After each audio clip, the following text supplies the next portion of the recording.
What up, ladies and gents? It's Friday, and we got another great show for you guys. Young entrepreneurs struggling with too much going on in your business? Well, let's narrow that down. Let's do it. Here we go. Shut up and sit down. The Business Bros Podcast was created for you. Learn from the business professionals who come to share their stories. Find out what's working in business and social media, what's hot and what's not, straight from the mouths of successful entrepreneurs out there doing the real work. And now, welcome to another episode of Business Bros. All right, ladies and gents, I am down one bro today. So I'm going to do my best to hit this fire intro for our guest today. So here we go. All right. So Vanessa Zamy is a business expert. She's a keynote speaker and best-selling author dedicated to full-time employee transitions to entrepreneurship by building their business while they're employed. So her consulting company, Your Vision Catalyst, coaches and advises 9-to-5ers, that's the people who clock in from 9 to 5, on how to build their profit-producing, purpose-driven business without being overwhelmed. Now, this is not saying that hustling is bad. It's how you're hustling that they got to fix. So Vanessa's background, by the way, includes management, science, and engineering degrees. She knows a lot of math, right? And from Stanford University, and her strategic leadership roles in Fortune 500 companies makes her very viable to help you out in your business. So if you guys are interested, by the way, we're going to have her information scrolling at the bottom of the screen, and you can go to Your Vision Catalyst, or as we're going to have scrolling on the bottom of the screen here, vzamy.com. Vanessa, welcome to the program. Well, thank you for having me. This is great. I'm excited. Yeah. Oh, wait, I forgot to give you the party entrance music.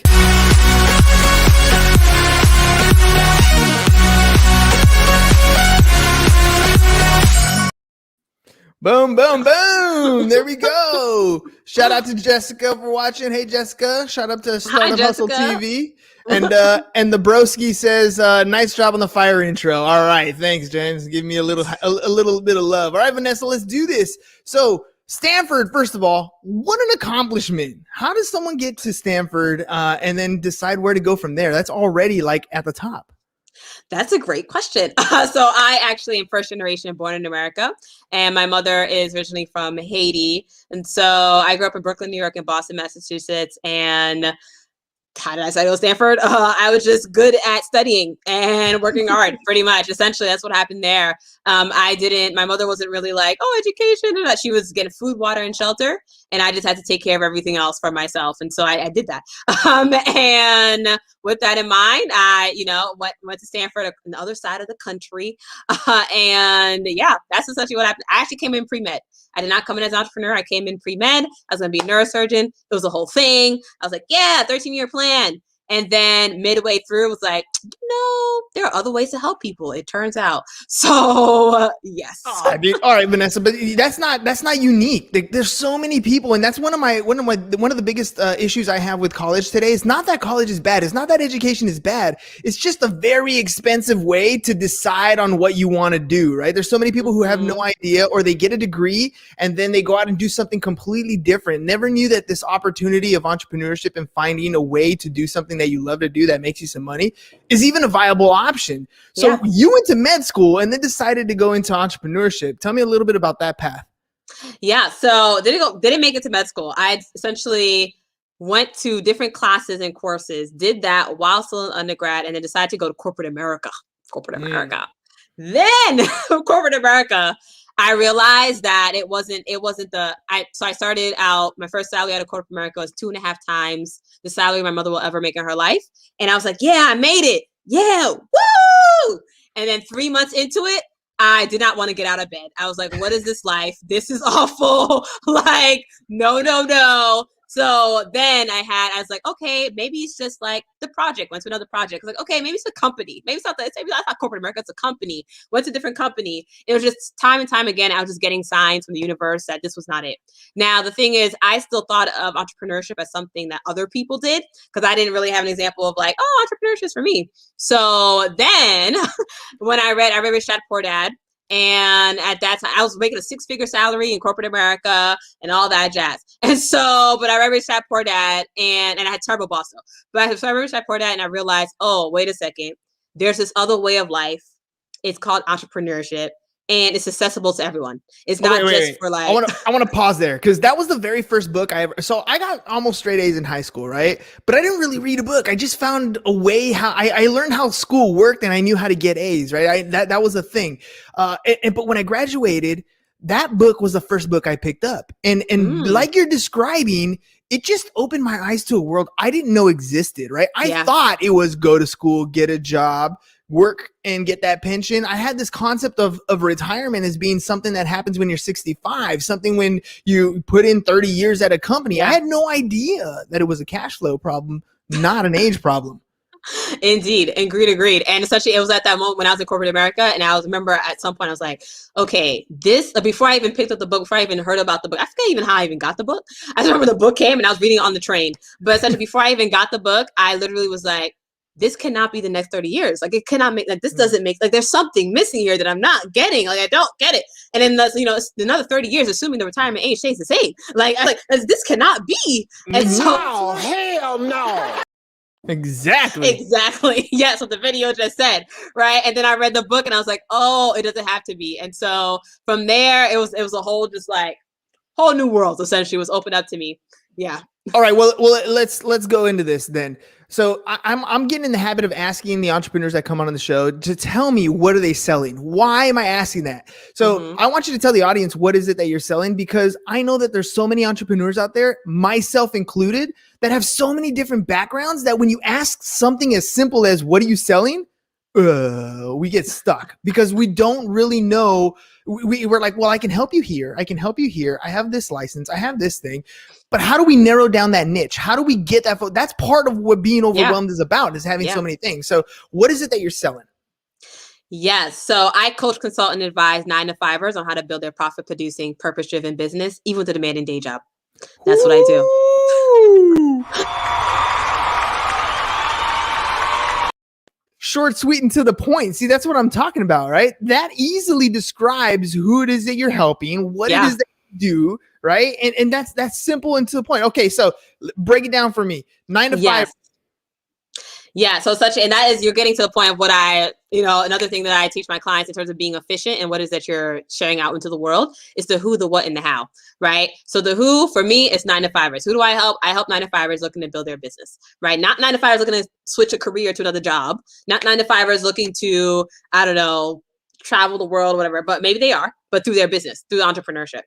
What problem do they have? They are miserable at work, right? They are, not liking their Mondays. They hate their Mondays, essentially. In summary, they hate their Mondays. They look forward to every weekend so that they don't have to deal with the week, right? And it's sort of just like avoiding life. How do I help them?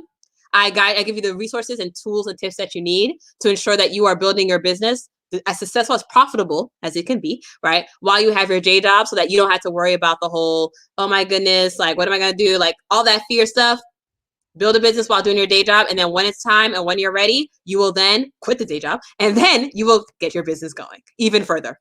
So, okay. So that's powerful. Who, what did you say exactly? You who, said what, how. What and how, right? Yeah. So knowing that, knowing who, knowing what, knowing how, that does so many different things. First of all, it literally keeps your eye on the ball, right? So now you know exactly your direction that you're going in. You know who you're talking to.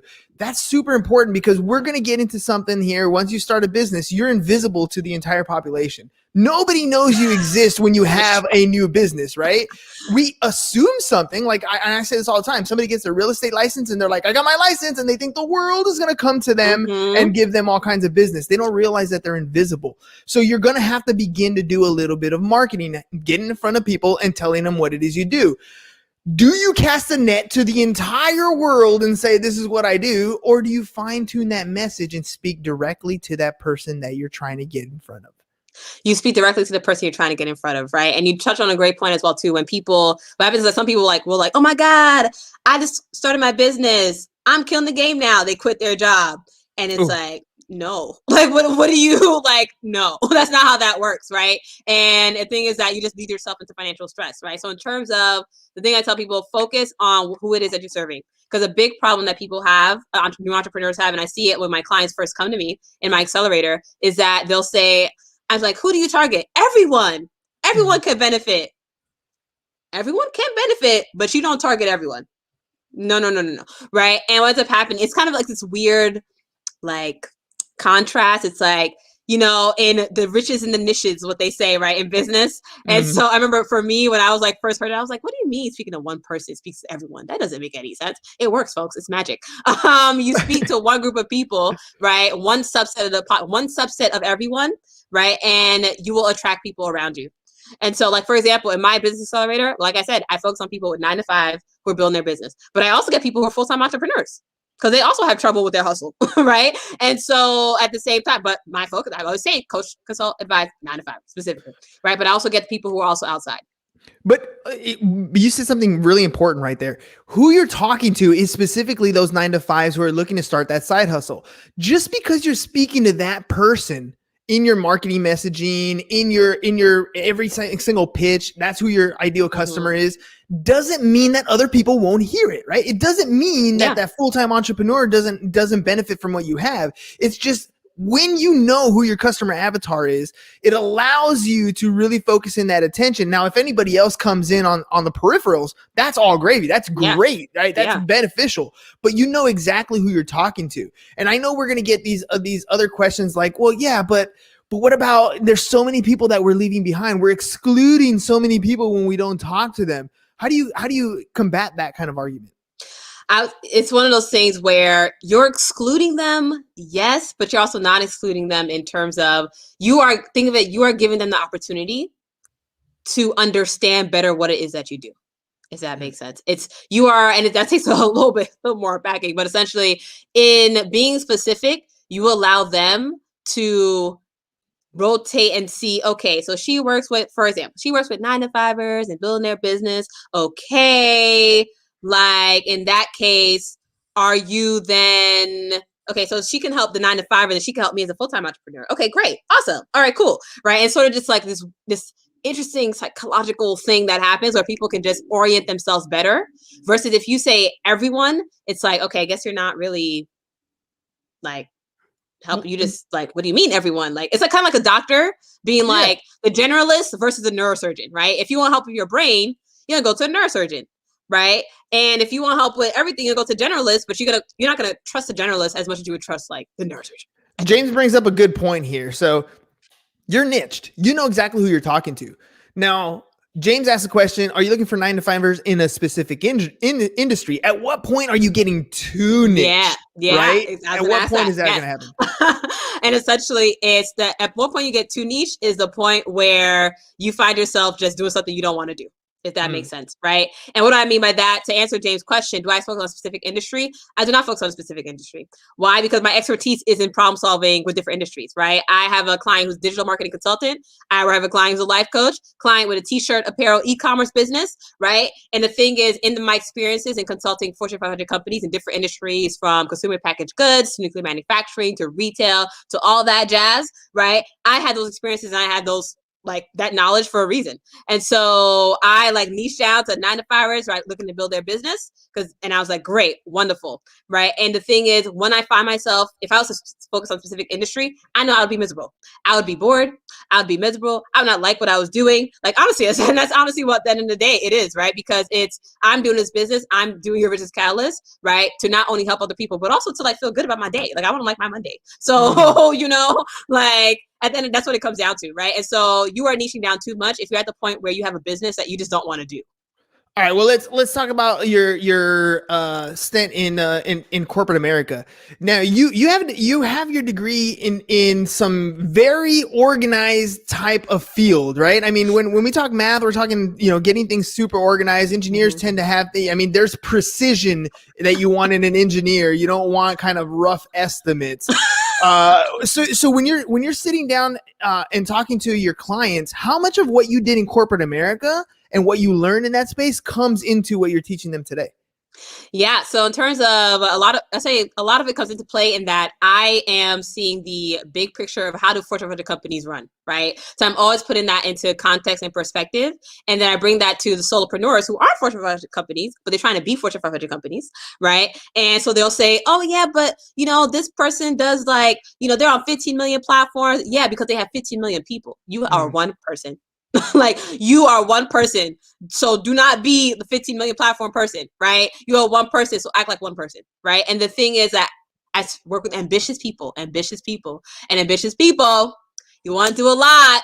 You want to get it all done, right? But there's only so much time and energy that you have. And you need to understand that. You need to appreciate that. So a lot of essentially the Fortune 100 company like context that I bring about it is that, yes, that company does work in that way. And you will get to that point, right? But how did they get there? They started out small. They focused. They niched. They, like Facebook. How did Facebook start out? In a college dorm with college students. That was their niche. College students was their niche. Now everyone and their grandma is on Facebook, right? And at the end of the day, when you look at big companies, that's really, they all started out niching. They all started out with a specific focus around a specific area, right? And then they expanded and they grew and they added a new product. Even my e-commerce people, right? Even my e-commerce people, where you're like, yeah, I have an e-commerce store. The big mistake I see with e-commerce stores is they try to launch like 15 million products at the same time. And it's like they try to launch Amazon today versus Amazon when it started, right? Because you remember Amazon being at the beginning, right? You went to Amazon to buy a book, right? You didn't go to Amazon to buy everything else. You went to Amazon to buy a book. Now they got really good at distribution. They got really good at online and e-commerce, and they branched out into other things. But you're exactly right. I mean, all those examples are the same type of thing. Now, how do you curve the ambition? You have entrepreneurs that jump into this space and think, I'm going to make millions of dollars, and they think they go from 0 to $1 million in a week, right? That doesn't happen, right? That does not happen. Now, I was listening to a Billie Jean podcast today, and he interviewed this guy who's out here knocking down coaches, knocking down people who sell courses, because he's saying, look, everything you can learn from a book. You don't really need somebody who's been there, done that to kind of get you through that. And I can understand kind of where he's coming from in the sense of, yes, there's a lot of information in a book, but having that mentor, having somebody to keep you in line, having somebody who's already done what you want to do is a huge value add. Now, it doesn't necessarily curb that ambition. So when you step into that line, when you're talking to that 9-to-5er who's like, look, I just want to quit my job. I'm ready to burn these ships. I'm going to go all in. I'm going to do this thing, and I'm ready to quit. What do I do? How do you curb that ambition for them? How do you give them a reality check without knocking down their confidence? Yeah, so that goes into the life coaching part of what I do. So I do a lot of my clients call me their business strategy, life strategy, project manager. And essentially it's the life coaching part of it is I say, okay, I walk them through the scenario. At the end of the day, I walk them through the scenario. That's really what I do. And I'm like, okay, so you quit your job tomorrow, then what's going to happen? Okay, right. And then usually I always revolve it around, all right, great. So you're gonna pay the rent how? Okay, cool. And then your kids, how you gonna feed them? Okay, great. And then, right. And then essentially like, well, and it usually ends up ending on the perspective of, well, I'll just get another job. It's like, so you just gonna get another job, but you just already have a job. So then you're just gonna end up in the same place. But so it's like, why are you quitting your job then if you're gonna end up in the same place? Right. And the thing is, I mean, that's really what it comes down to, right? So I just walk them through the scenario because sometimes people just need to walk through the scenario, right? It's very easy to get in your head in the moment of like, yeah, I'm gonna do this. It's gonna be great. Woo! Right. And you saw that 6 Steps to a Million workshop. Maybe they were like, oh yeah, you're gonna get 100 figures, 100K in like 4 weeks. And you're like, yeah, that's me. And I don't think it means what you think it means. Exactly. I don't think it means what you think it means. Like, pump your brakes, dude. Like, relax. Reality at some point has to set in. Yes. Yeah. And the thing is that what they don't tell you in that workshop is that they actually spent 6 years getting to that 100K in 4 weeks, right? They used their best friend's email subscriber list that had 100,000 people on it, right? Or this is their 6th business. That's when they got the 100K in 4 weeks because of the 6th business that they did, right? That's what they don't tell you. And you need to understand that and preach. So I also will bring that to my clients as well too.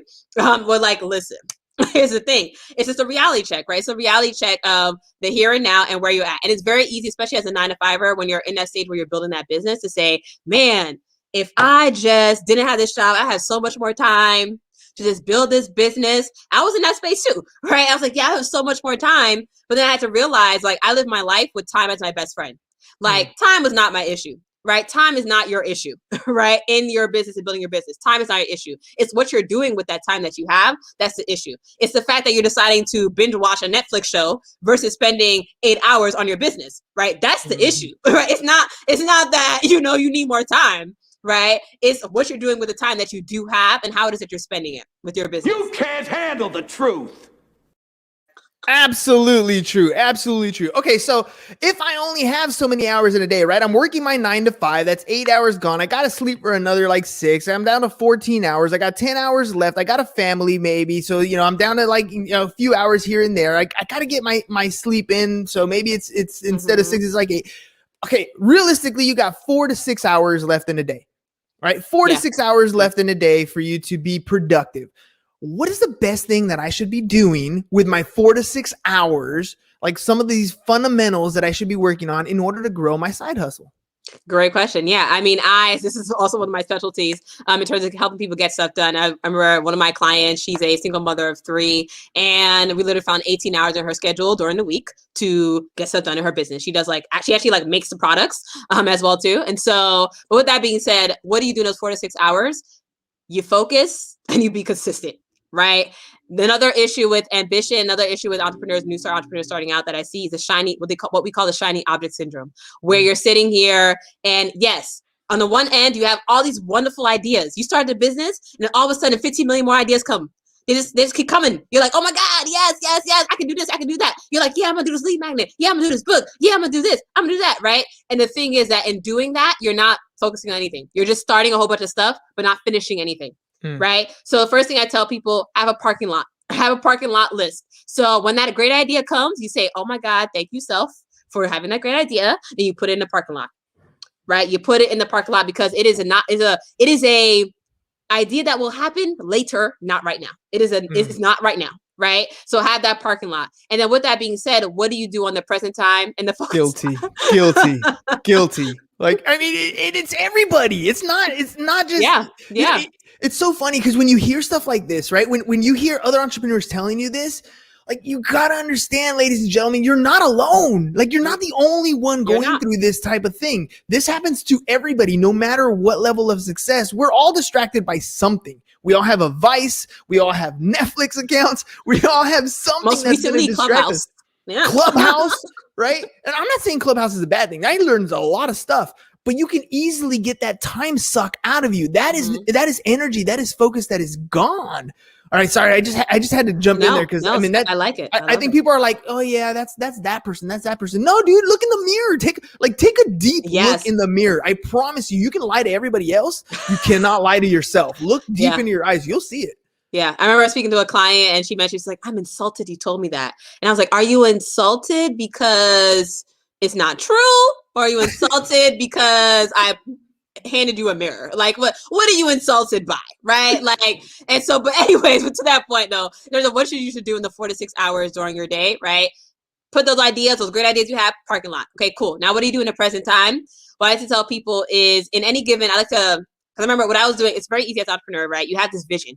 You like, oh my God, I want to conquer the world or whatever it is you want to do, right? You had this vision, right? And the thing is that each day you're measuring yourself against that vision. So what ends up happening is you feel behind. You feel like you're not making progress. You're like, oh my gosh, I shouldn't be a business owner. What am I thinking? Like, oh, this launch shouldn't go well. Oh, this, that, and the other, right? And unfortunately, that then causes you to be even more in the all over the place, right? With the shiny object and the new idea and all that stuff. And what needs to happen is that you need to just focus on the right now in the present moment. And so what I decided to implement in my business like a few years back, and what I then share with my team is the green light, red light, and yellow light, right? So in myself, I was like, okay, let me just work month by month. And I was like, month by month, right? Yes, we had the big vision. We had the big dream, right? We're going to empire, community centers around the world. It's going to be great. Great. But in the present moment today, right? we want 8,000 members in a group and we want this amount of people in the survey, et cetera, right? But essentially present moment today, month by month, what is working, right? So end of February, let's say it's middle of February now, but end of February, what is working right now in my business? What has been working? Great. That's a green light. I'm gonna keep on doing that, right? When a lot of entrepreneurs, they have something that's working, but then they just stop doing it because it's not moving them in the path that they want to in their vision and what they think. It's not going quick enough. It's like, it's not get rich quick too much. So they're like, ooh, let me move. That's no. Okay, let me hover on that because what's working, right? So what's working, what you're describing here is, as I'm listening to you, is developing routines and habits that are productive, right? That are moving you in the direction that you want to go in. These are the things that you're going to focus on when you describe working. You're saying this is a habit that's good, that's moving your business towards your vision. You should continue to do that. Here's the problem that I fall into, and I know a lot of people do too, is we start to develop routines and habits that keep us busy but not productive. Right? And that's how do we know the difference between the two? And that's where the system comes in, right? Because the red light is what's not working, right? Because a lot of people, a pet peeve of mine is when people use the word I'm busy, it's a whole situation. But point being, it's that you're busy, but are you moving forward? Right? Are you just jogging in place? You're jogging, but are you just like, are you going anywhere with that jog? Or are you just like jogging in place? Right? And what happens is that a lot of entrepreneurs, they're jogging and they're jogging in place, right? But they're busy. Oh my God. Right? But the thing is, you need to focus on the things that are actually moving you forward. So that's where the green light comes in terms of what's actually working for your goal, right? Okay, maybe you had a goal to get, you started a Facebook ad and you wanted to get 300 people into your group for the month. You get to the end of the month, you got 150 people. That doesn't mean it's not working. You still got 150 people in the group, right? And so keep going with that ad, but now you got to figure out, okay, what part of it wasn't working? Was it the image? Was it the wording? Was it try out different things, test that out. Cool. Yellow light is what's the one new thing you're going to try out though? Don't just switch everything up. Don't just switch the whole entire ad. Don't just switch, right? What is the one thing, right? And this is what I learned in my engineering degree in science and math, right? One thing one variable. Change one variable. One variable. That's what they teach you in the science fair. One variable. You change one variable, right? And at a time. And that's what it comes down to. You change one variable at a time, right? You don't just like squash your whole entire business because the one thing didn't work out. Like it didn't get you to the 100K in 4 days that you wanted, right? No. If it got you to the 5K, that was good. Now you got to learn a lesson, tweak it, and then try it again the next time, right? And that's how you get to the focus and consistency. And the thing is, at one point, you will get bored. If you're doing this right, you're going to get bored at some point in time. You will, because you'll be doing stuff where it's the same and constant and consistent. So you will get bored at some point in time, right? But that's okay. That means that you're actually like being productive. You're actually moving in your business. And how you can make it fun, you can decide to add in another yellow thing into innovation, right? Add in another yellow thing. And that's what it comes down to. I like that because it's funny when you are in the midst of it. You talk about getting bored on some of these habits. Some of the things that we do on a daily basis, when as an entrepreneur, they're not entertaining and they get boring because you get good at them, right? Yes. But here's the thing about testing things out, right? This is where you accidentally go viral, and people are going to look at it and say, "Oh, he got lucky," but they didn't see this test, this test, and then that one hit. Right. Yeah. And when that one hit, when you get it right, it feels amazing. And then you're like, okay, now I know this formula. I'm going to replicate it. People don't become successful overnight. They're grinding a lot of these things out. They're testing a lot of these things out. And they are grooming not only the processes in their business, they're grooming themselves. They're becoming the person they need to become in order to have the success that they want to have. It's not something that just is given to them. A lot of people don't understand that if you're giving a lot of money when you're not ready to be, to understand how cash flow works, it's going to go through your fingers. You're going to spend it much faster than you ever had it. It will amplify the problems that you have. So you need to gradually become, and this is why those habits and routines are so important. It's really kind of boring when you really look at it, because you're really trying to figure out how am I going to use my day effectively. And once you figure out little things, then it's kind of like, well, this is just what I do, right? But you've become stronger. You've become a better individual. What have you noticed as your clients start to grow? I noticed like there's one client I think of when I asked the question.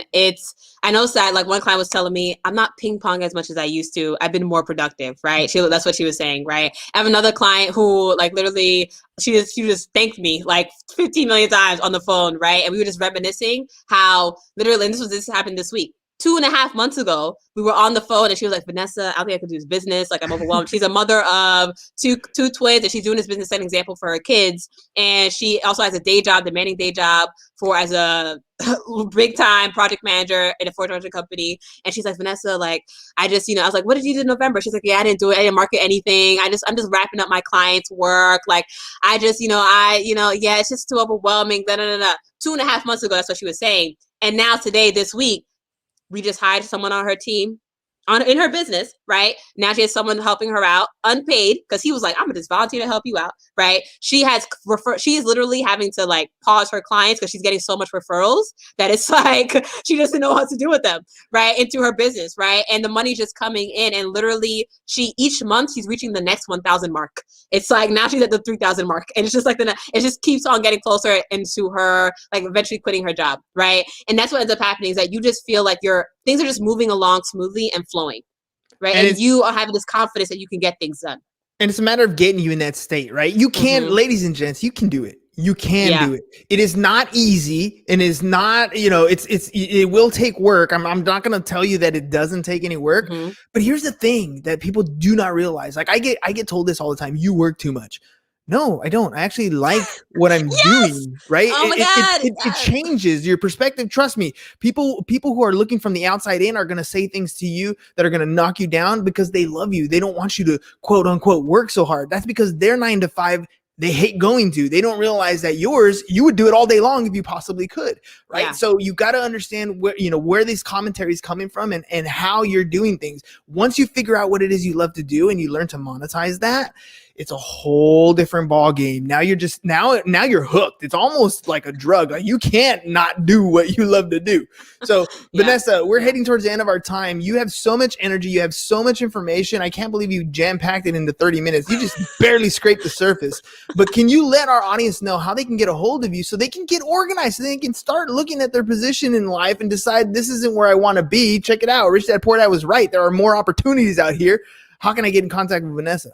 Yeah, so I actually have a business boot camp coming up next week, but I also do regular business boot camps, Consistency, on Facebook, Focus, and it's in my group. So I have over 1,000 members, ambitious, purpose-led solopreneurs, and my Skyrocket Your Side Business with Vanessa Zamy group. You're welcome to join that group in a 10-hour boot camp where we're actually going to be focusing this time around on underwhelming your overwhelm. And I go live every single evening with the same energy. It's great. I run on water and sleep. It's great. But anyways, yes. So you're welcome to sign up for that. bootcamp.vzamy.com, or you can go to the link at the bottom of the screen here, vzamy.com.